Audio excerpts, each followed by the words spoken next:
We'll begin tonight with the state of the state. We're taking you inside what the governor said during his address tonight, breaking it down for how it impacts you. The governor talked about his first year in office and what lies ahead. His focus on Detroit and the need for less government regulation.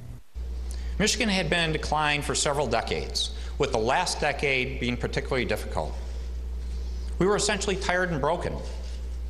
In 2011, we made large strides to make Michigan a great state again. We came together and worked with relentless positive action at a dog-ears pace. While we should be proud of the progress, much remains to be done. Detroit has many exciting developments going on, and resolving the city's financial challenges would clear the path to a bright future. It is important for all Michiganders to understand that having a thriving, growing Detroit is critical to all of us. The Department of Environmental Quality has 28 separate requirements for outhouses, including a requirement that the seat not be left up.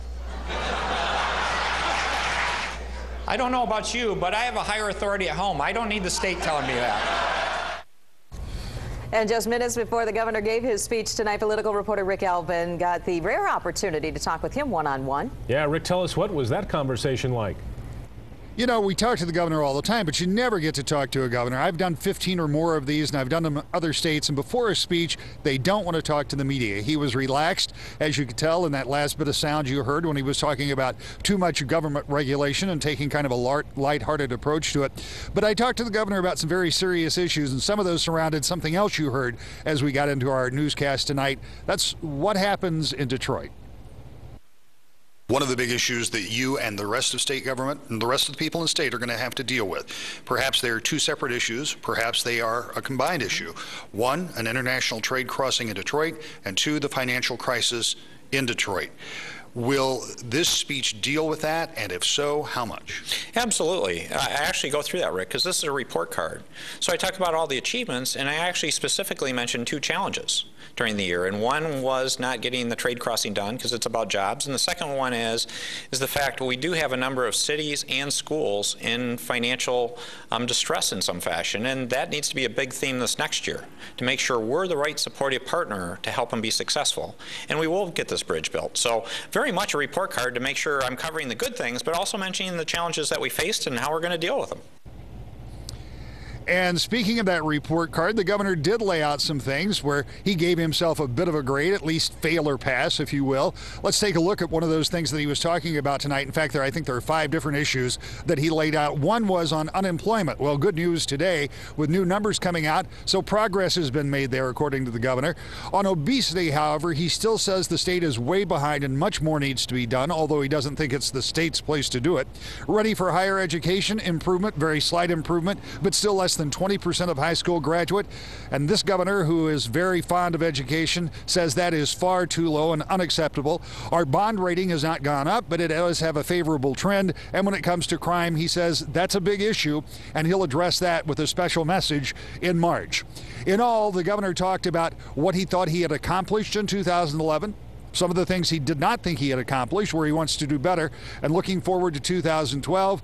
Mixed reviews from Democrats and Republicans. We've got some of that reaction coming up in just a bit. I'm live in Lansing. Rick Albin, 24-Hour News 8. And Rick, from our vantage point here, we heard a lot about Detroit during the governor's speech tonight, but just a few mentions of anything having to do with West Michigan. Why is that? Well, you heard the governor in that conversation I had with him just minutes before he gave that speech. When he referred to the bridge, he said, we will get that bridge built. And then he talked about the vitality of Detroit and the necessity to make sure the financial problems of that city are taken care of. I think it is very clear, not just on the part of the governor, but when it comes to Detroit's financial problems, the state is going to have to, in some form, get involved. The city of Detroit has a different view of that, but as the months go by, even though the city now thinks they have money to run a little little longer than April. As the months go by, the city will be in a position where they're going to have to look for some outside help, and the only logical place for that is to come from the state. As far as that bridge goes, the governor is intent on getting that bridge done, and the reason I asked that question together at the same time is because I think you may see something that looks like an economic stimulus package for Detroit that involves the bridge. At the same time, the state is going to force them to take some kind of an emergency financial manager, and I think those two could be played together in order to make it more palatable, first of all, to the people of Detroit, and make it more saleable to the rest of the outstate. We're going to be hearing a lot about that in the next few months. Back to you. Rick, thank you. Tonight we also want to show you how your lawmakers on both sides of the aisle are reacting. He talked a lot about relentless positive action, but he didn't say who was positive for. And I think he's going to wait to drop a lot of those details at the budget, which is unfortunate because we need to be talking about our education system now and what we're going to do to help our kids become successful and help get our families back to work. Not a lot of specifics, Rick. In particular, you know, we've talked before how important in West Michigan that building this strict bridges is part of this whole overall helping Detroit. And the governor, I applaud him for wanting to do it and believing it. We just got to get his colleagues to do it. Did he set the right tone for his second year and for the year you're about to head into? No, absolutely, Rick. I mean, he talks about relentless positive action. He exudes it when he talks. He's a plain-spoken person, but he's very genuine. Well, I think the governor laid it out pretty well, talking about 2011, the accomplishments of 2011, and the fact that we're going to try to make sure that we're taking those accomplishments forward, make sure that we're implementing what's been done.